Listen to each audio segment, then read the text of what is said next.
Welcome to Apologetics and Prophecy, the official podcast of Calvary Solid Ground, a remnant church in Orangevale, California. I am Pastor Jed, and I will be your host as we bring you Bible studies and updates put through an apologetical and biblical lens to see just how close we are to the return of our Lord. Thank you for joining us today. Maranatha, everyone. So glad that you could join us again for this edition of Apologetics and Prophecy, where we want to welcome you today and thank you for tuning in with us. And we're about ready to do a prophecy update, but I just want to remind you, in case you didn't know or you missed it, last Saturday we had our first prophecy conference of the year, the Apologetics and Prophecy, where we had our good friend Kurt Reed and Lee Brainerd with us. And those sessions, including the Q&A and the Sunday morning message that Lee did, are all available on our YouTube channel, Facebook page, Rumble channel, and of course our app and website.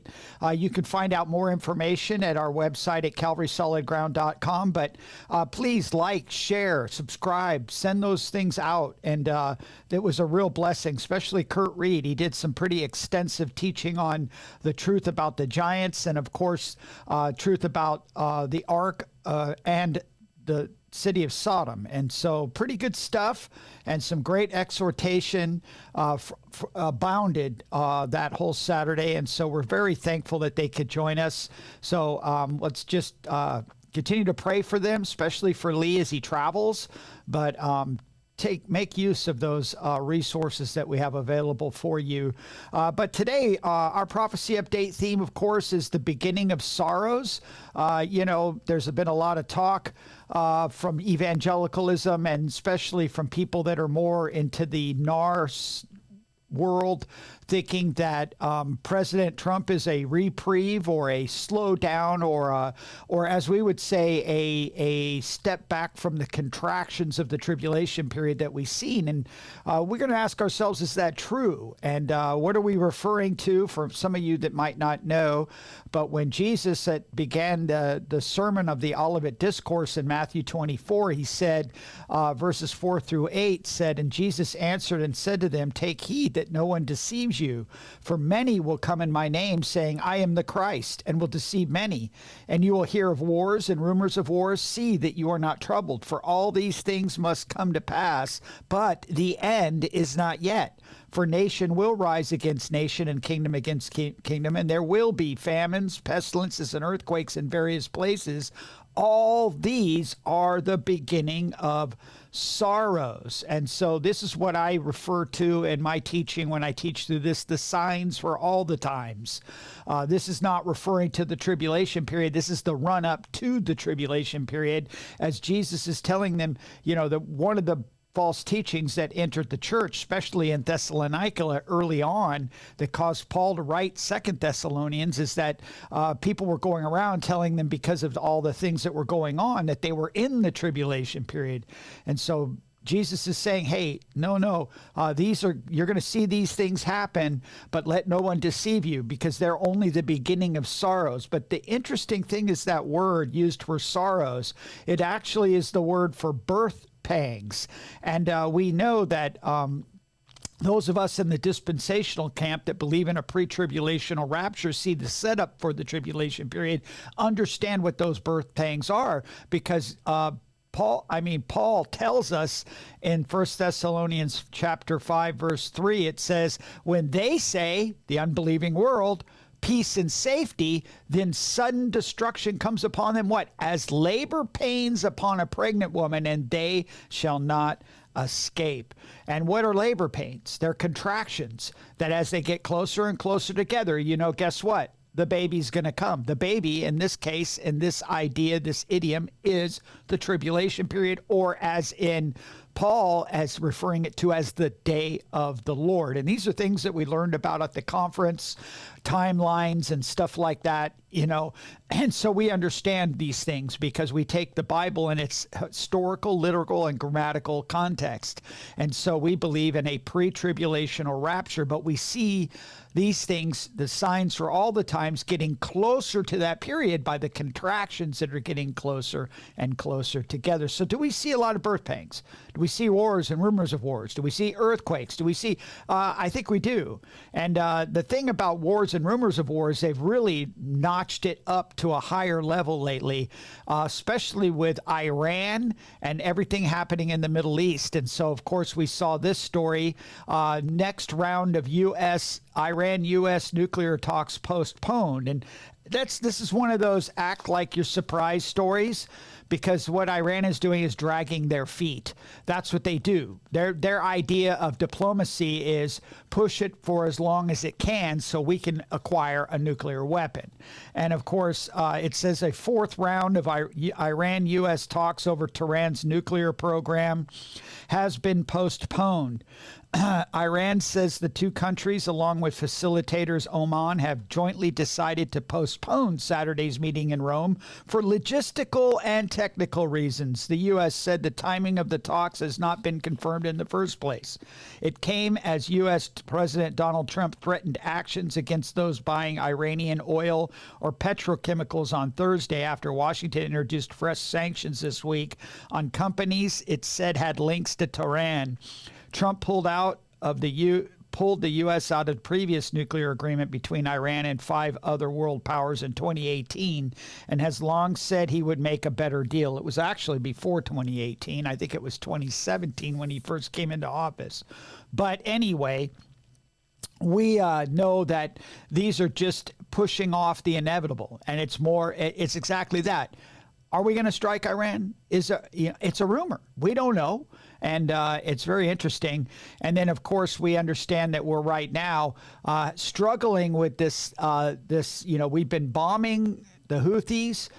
We've been, using a lot of military, but it doesn't seem to be slowing them down that much. But we discovered this. Gatestone Institute came out this week, found out China helping the Houthis attack U.S. Navy vessels.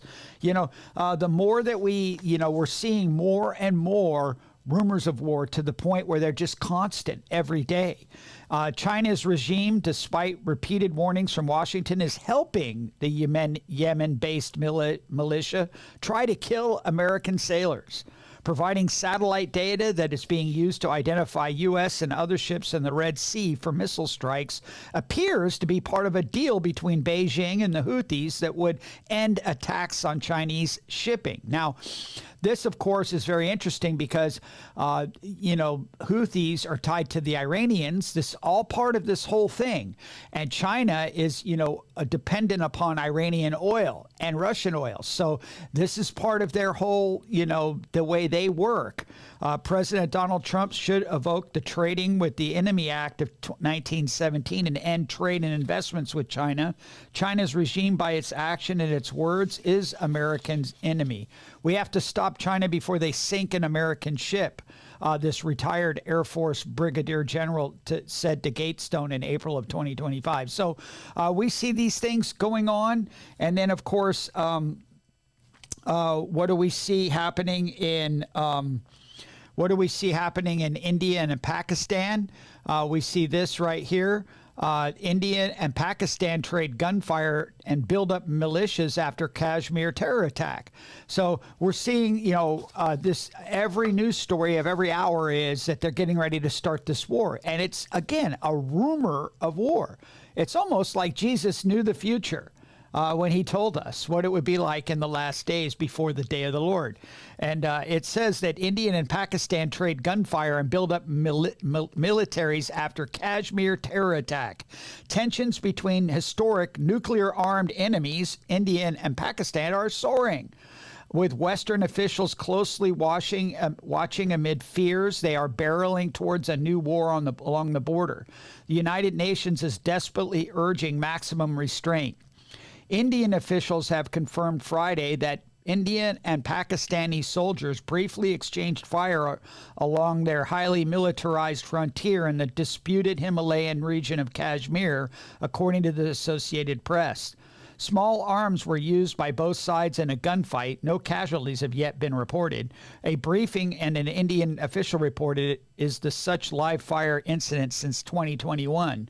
It also violates a pledge from the same year for the two nations to observe a ceasefire along the disputed line of control between Indian and Pakistani controlled areas of Kashmir.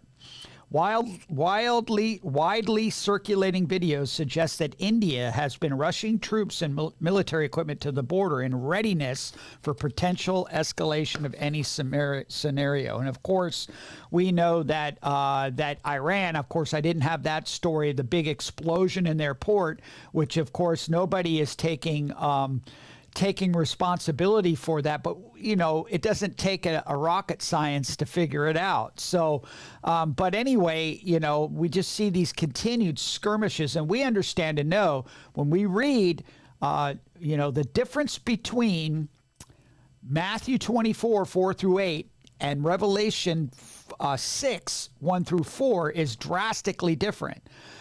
Jesus is warning the signs for all the times leading up to the tribulation period that many false Christs will come. Well, in the tribulation period, one false Christ will come, the Antichrist.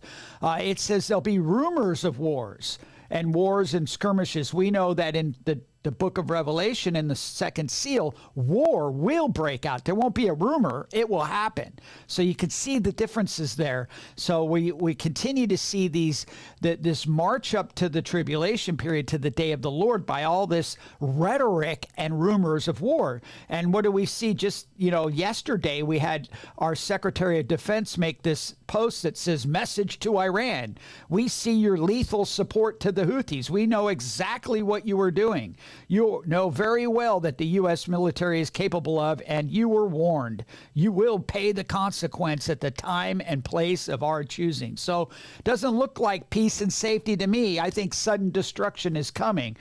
Just shows you how close we are. And of course, about all these, of course, I didn't have time to post that, since the last update that we did, we had two major earthquakes over 7.0, one in Istanbul and one just today way down in Argentina, down near the Antarctica, and to tsunami warning and all this stuff. And we're not talking about months or years in between. We're talking weeks in between two major earthquakes. So these things are happening, and those are various places. It's almost like I said, almost like Jesus knew the future, right?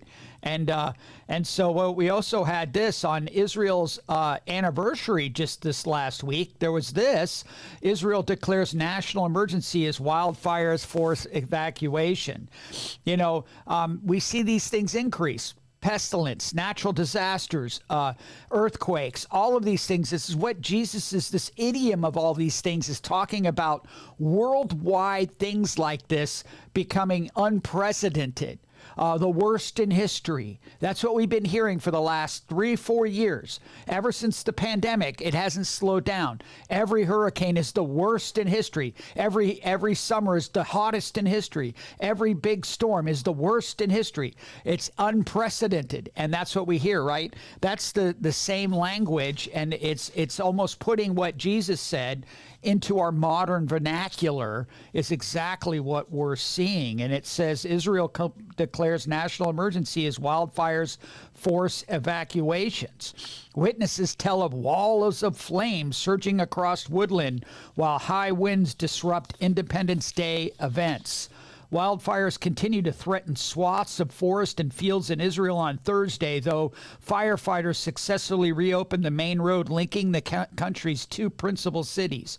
Benjamin Netanyahu, the prime minister, declared a national emergency after the fires broke out on Wednesday along the main Jerusalem-Tel Aviv highway, prompting police to shut the route and evacuate thousands of people from nearby communities.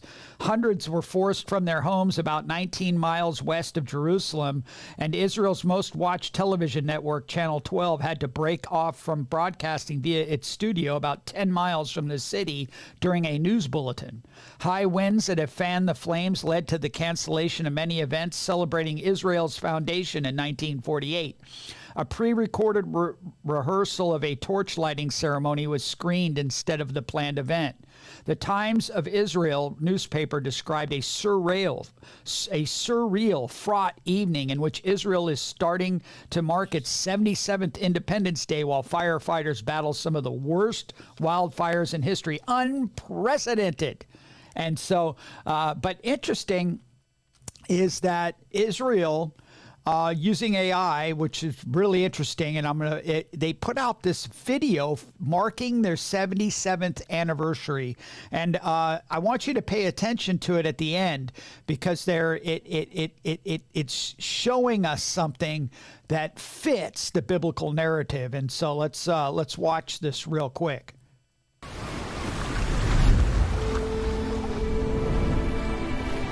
From our very first journey, hope was our guiding light. From slavery to freedom, we entered the Promised Land with the hope of inspiring a better world. We worked the soil, brought it to life, and established roots, communities, and traditions as a nation. And then they came, the Assyrians, the Babylonians, the Greeks, the Romans, forcing us to leave our homes, our dreams, dispersing us to the four corners of the earth. Many of us remained, hoping and waiting, more than 2,000 years for the return. We continued to pursue our mission, contributing to the world. Yes, we encountered strife, but we never succumbed and held on to our identity, our ideals, and the hope of returning to our Promised Land. So, when hope whispered, "It's time to return," and the winds gathered us from the four corners of the earth, we came home. And the whisper became a song, and the song became an anthem, and the anthem a declaration of hope and peace shared with our neighbors and the world. There were moments, terrible moments, when it seemed like history could repeat itself. But we overcame the challenges. We are still missing some of our parts, but we will triumph. For we are a nation that builds bridges, bridges of hope. Again and again, against all odds.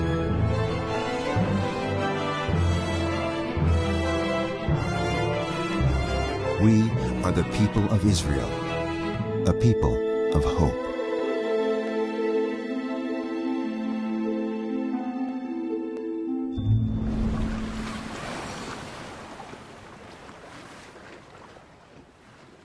You can see their theme is bridges of hope.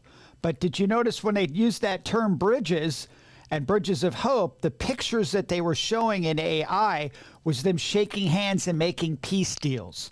And so that is very prophetic, because we know that the beginning of the 70th week of Daniel will begin with them making a peace deal. When they say peace and safety, that sudden destruction will come, because with the shake of a hand, giving their allegiance to the Antichrist, who will promise them peace for 7 years, will bring about swift destruction upon the world, and of course the abomination of desolation in the middle of the week.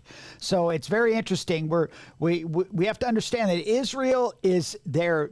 All of the stuff that's been happening in Israel recently is all a setup. It's a constant contraction that's leading them to be open as a bridge of hope, whatever they can do to bring peace. They're hungry for peace. They're suffering PTSD and OTSD, which is ongoing traumatic stress disorder, because of the wars, because of the anti-Semitism across the world, because of natural disasters. All these things that Jesus talked about are prepping them, and we see it even in their own productions that they're putting out. Bridges to hope. That's what they're hoping for. There will be a bridge, but it's not going to lead to hope. It's going to lead to death and destruction, and one more trial that will bring about the tribulation period. And of course, Jesus told us to warn us of false prophets. And of course, this story shouldn't surprise us. Just the day before Easter, we have our vice president meeting with he called him the Holy Father, Pope Francis, and he was grateful for his invitation to meet and pray for his good health. Well, were those prayers answered? Nope. It said, who is the conclave? The Vatican sets date to elect new head after Pope Francis's death. So the day after, our vice president is praying for the Holy Father for long health. He succumbed to his illnesses, which we won't get into. Were probably because of all the vaccine stuff that he pushed. But this day, they will have to hire a new pope. Will the next one be another runner-up for the false prophet like this last one? But Jesus said, many will come in his name. Many false prophets will come. Not just the Antichrist is coming, but many Antichrists come. So it doesn't matter whether he's conservative or liberal.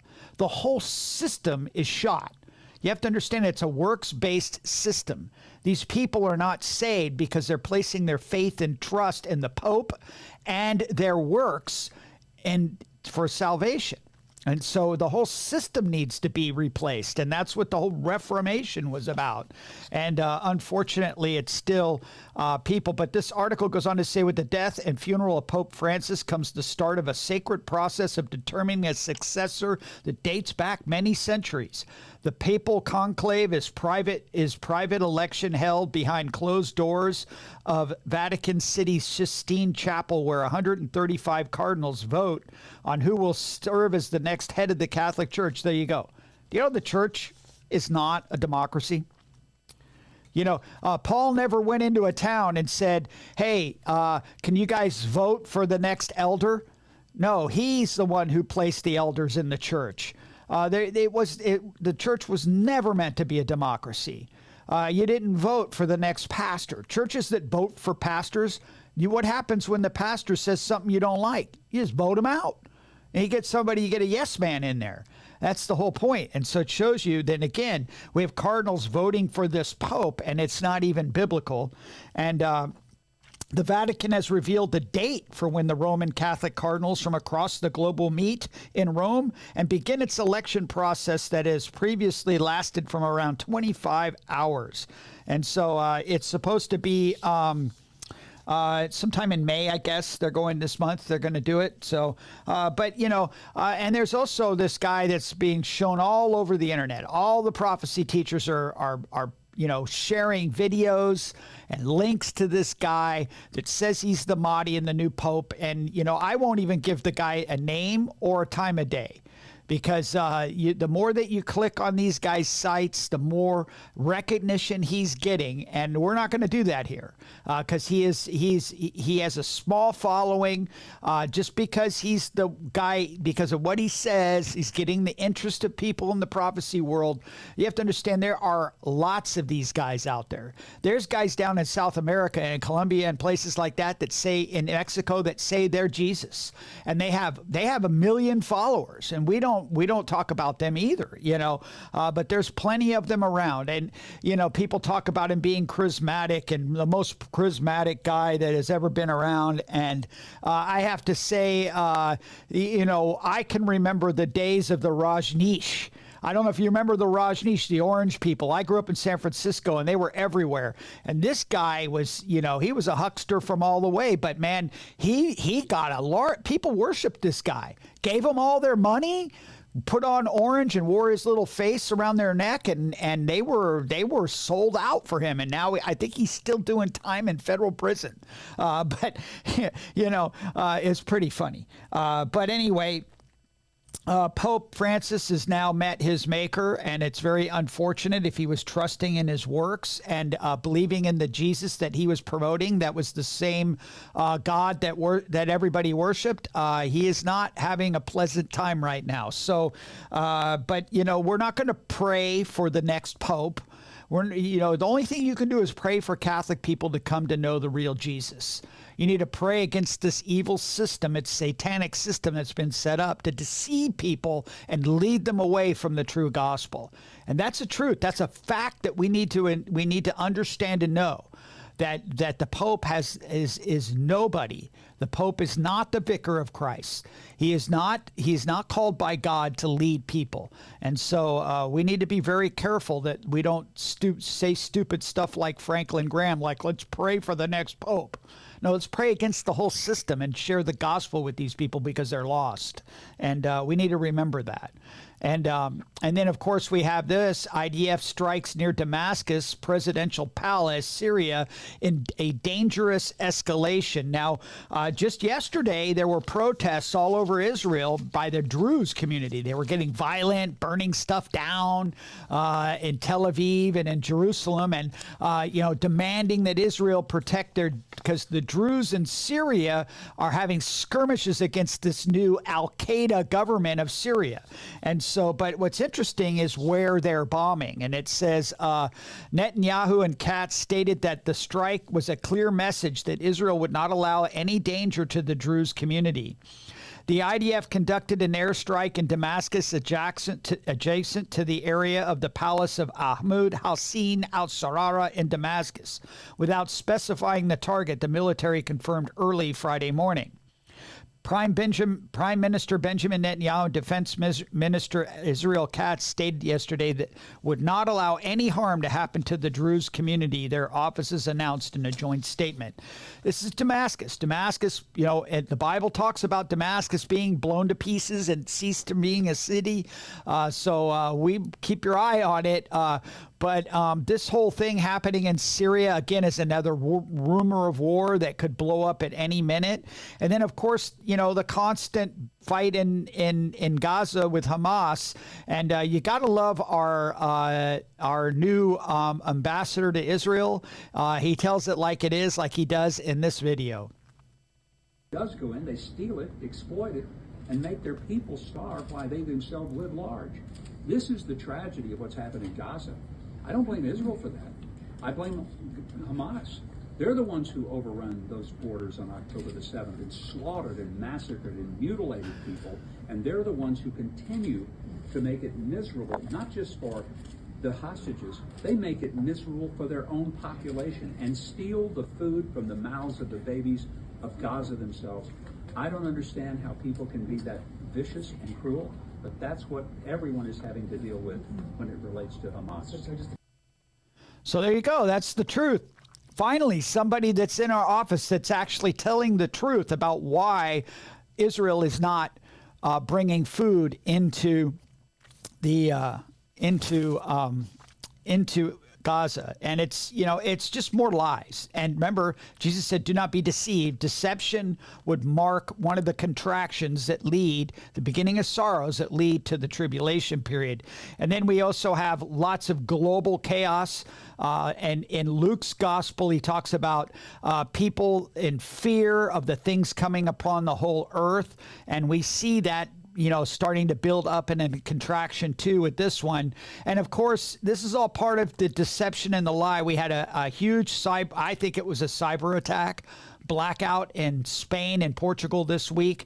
But of course, they keep bringing this up. And it's very interesting because it reveals something to us that we didn't know.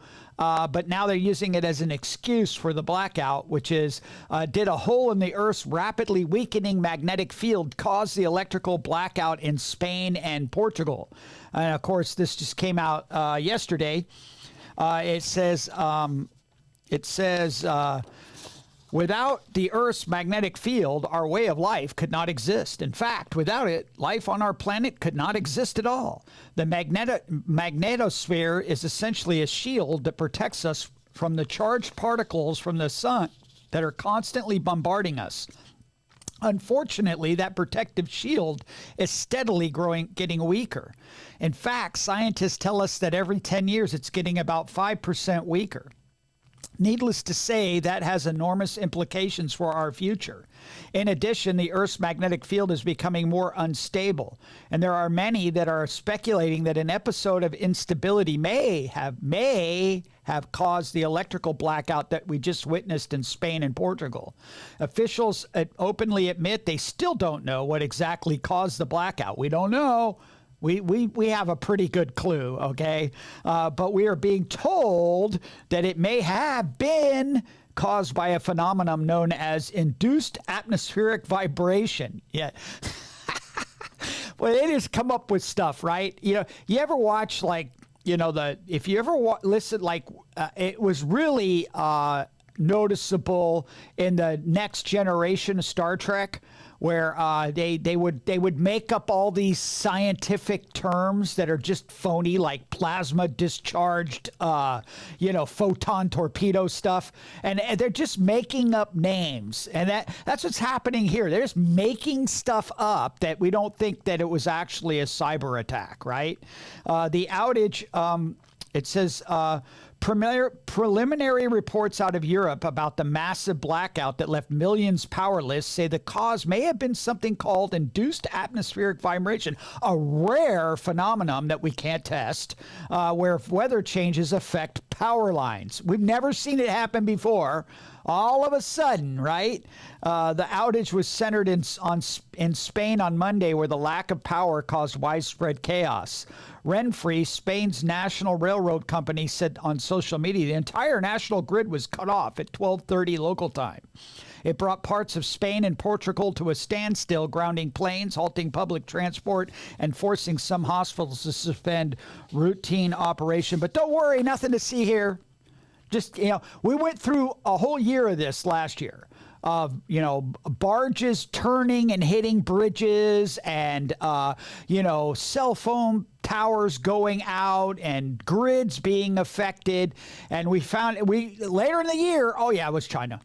And they throw it in like the 5th page in the news in a little bottom column. Oh, that China had something to do with it, and and here we go again, the same thing. And here there's more of these rumors of wars and rumors of things and deception and lies. It continues on, including this.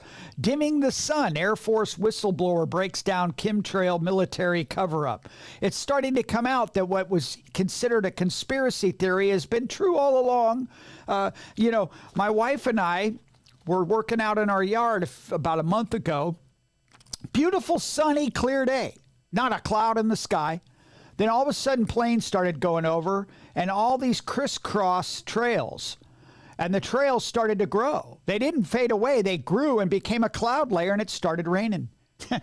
It was like, okay, there was no rain in the forecast. Supposed to be my weather app said clear and sunny, but no, it was raining.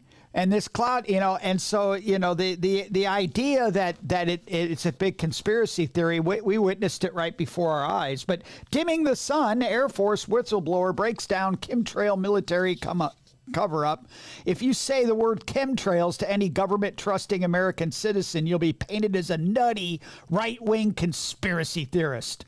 However, there's good news for those who have been sounding the alarm. Robert F. Kennedy Jr. has recently confirmed the use of chemtrails over America, and so has an Air Force whistleblower with an exposure scientist, Christian Megan, who's been making claims about a secret government chemtrail program for over a decade. Megan has worked in occupation, environmental safety, and health as a senior industrial hygienist and an exposure scientist for 23 years. For 9 of those years, she worked as active duty in the Air Force in a field called bioenvironmental engineering.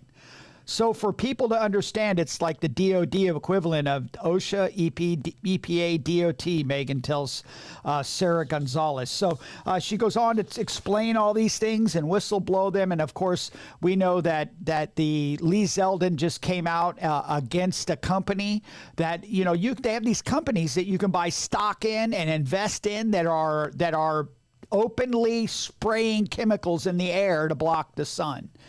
Just a ridiculous. They have no clue what they're doing, and it's not going to end well if we continue to do that. But of course, they've been doing it for years, and they don't want to say it. And of course, we have more of the technology world happening here. Sam Altman's eye-scanning crypto project launches in the U.S. Yes, they came here to the U.S. now, and if you remember, Sam Altman's project that aims to scan the irises of every single person on Earth in exchange for cryptocurrency has made its debut in the U.S., even as concerns about biometric data collection remains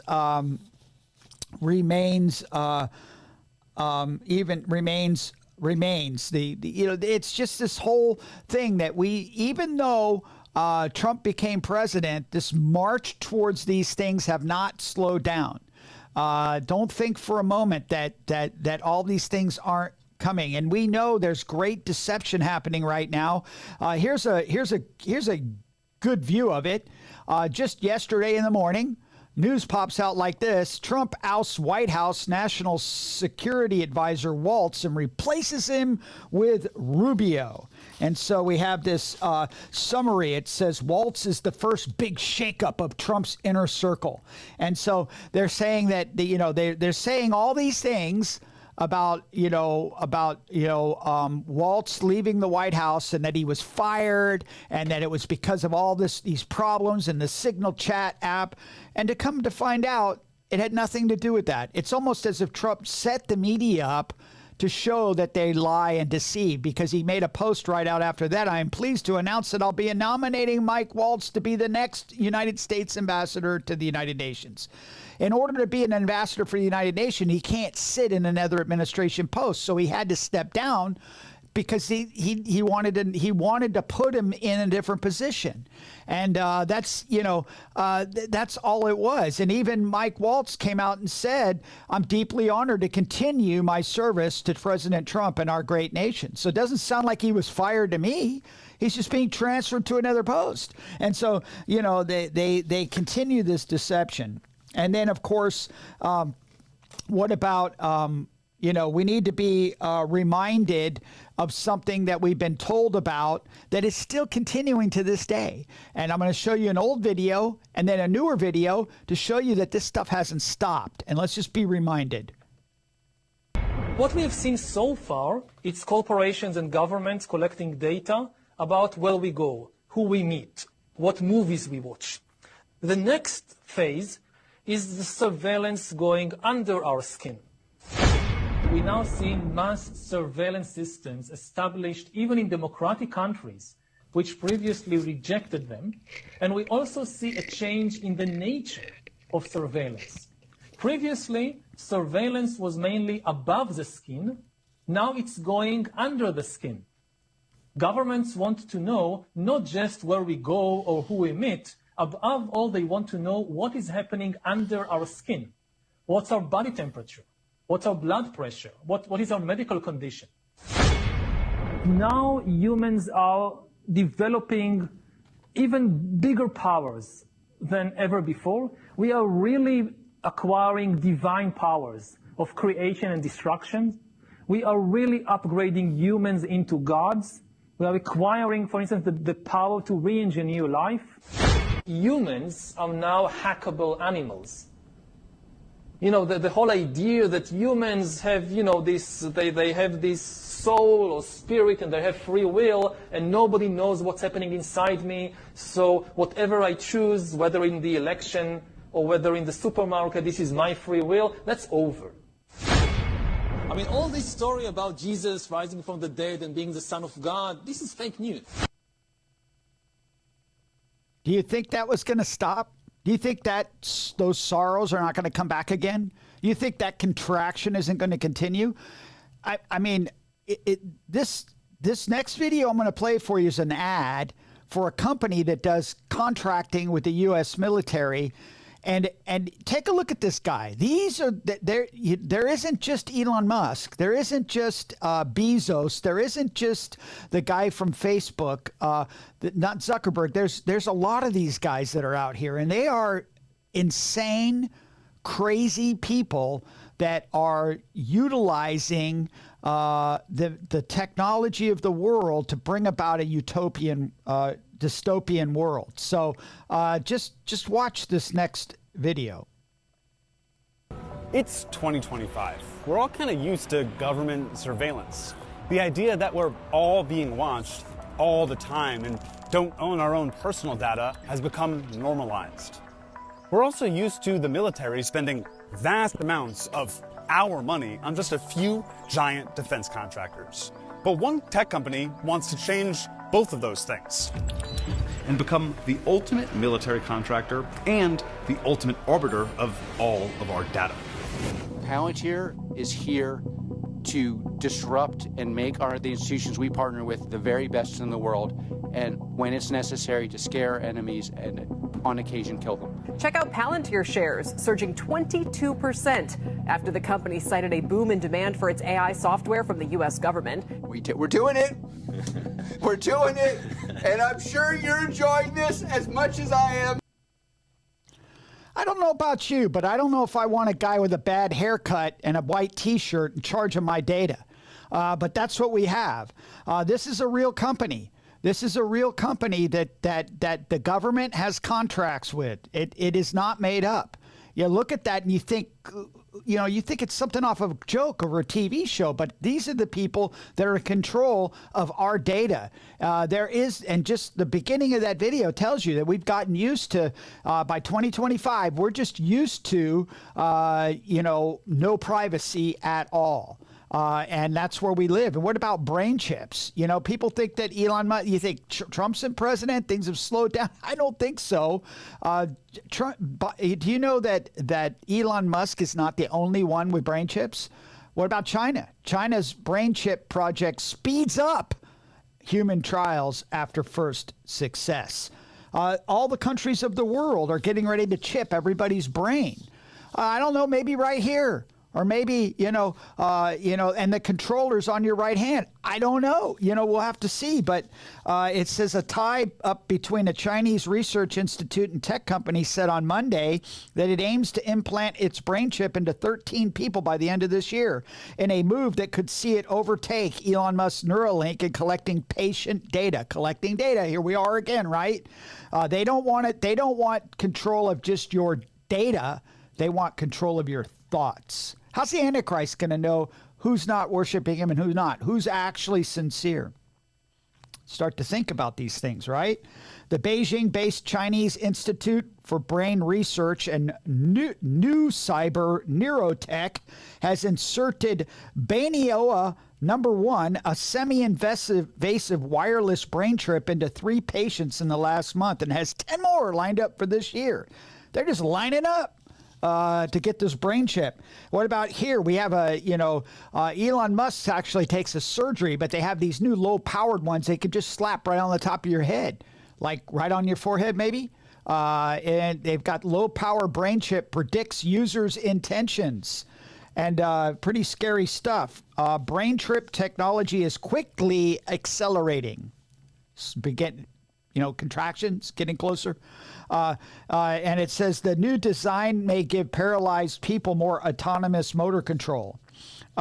It says in one of the latest advancements, researchers have designed a new chip that uses larger groups of neurons and less power to detect when a user wants to initiate a given behavior. For example, reaching for an object. The new approach, if it translates into humans, could theoretically provide users with more autonomy in initiating movement control. Implanted systems known as intracortical brain-computer interfaces, they even have their own acronym now, are a game changer for many people with paralysis. It always starts with we'll make the lame walk, remember? Providing them with means to regain some movement control. So these things are coming. It's not slowing down. The contractions are going closer together. But I want to leave you with one last story that gave me a great, huge laugh.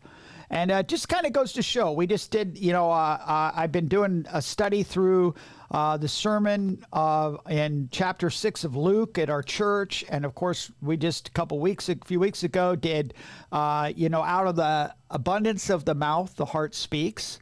You can tell a lot about person, what they know about God and what's in their heart by what they say.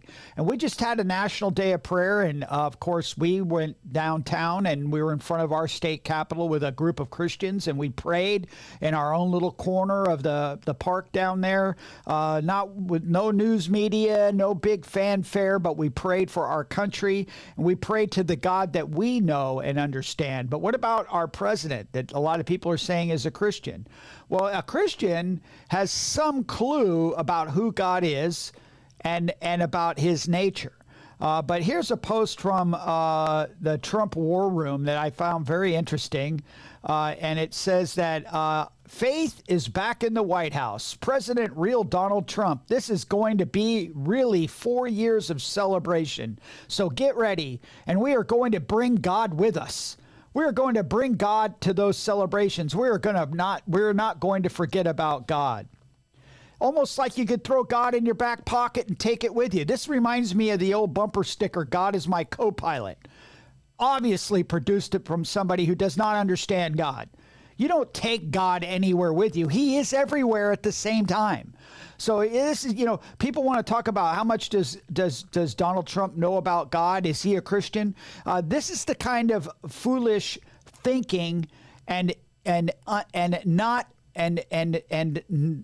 without knowledge about the true and the real biblical God that puts Paula White in charge of things like Christianity in the White House, because he doesn't really know God, because you don't just bring God with you wherever you go. God is already there. Now, we get in line with God's perfect will and timing. And so it just doesn't surprise me that we see more of this stuff. These are all beginning of sorrows. There are many other stories I could have brought up today, but you get the point. It's like one constant contraction right now that's leading to the birth of the baby, which will be the day of the Lord. And Jesus told us in Luke 21:28, now when these things begin to happen, when the contractions start to get to the birth, when the birth is about to come, look up and lift up your heads, because why? Your redemption draws near. Our redemption is closer today than it ever was before. Just because Donald Trump is in the White House does not mean that the day of the Lord isn't at hand, because it is. And we need to be ready, and we need to be looking up, because Jesus is coming back at an hour when we do not expect, at an hour at any moment. And so you need to be ready. You need to be prepared.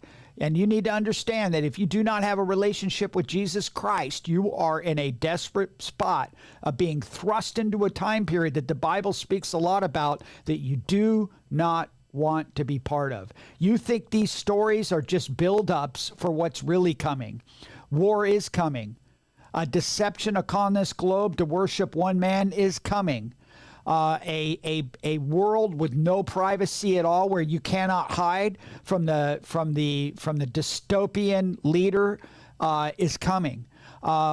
Death and famine and war is coming at a height that you can't even begin to imagine. Horrors that you cannot even begin to think in your mind are coming, but they're coming immediately after the evacuation of those that have placed their faith and trust in Christ. So you need to make sure that you have that handled today.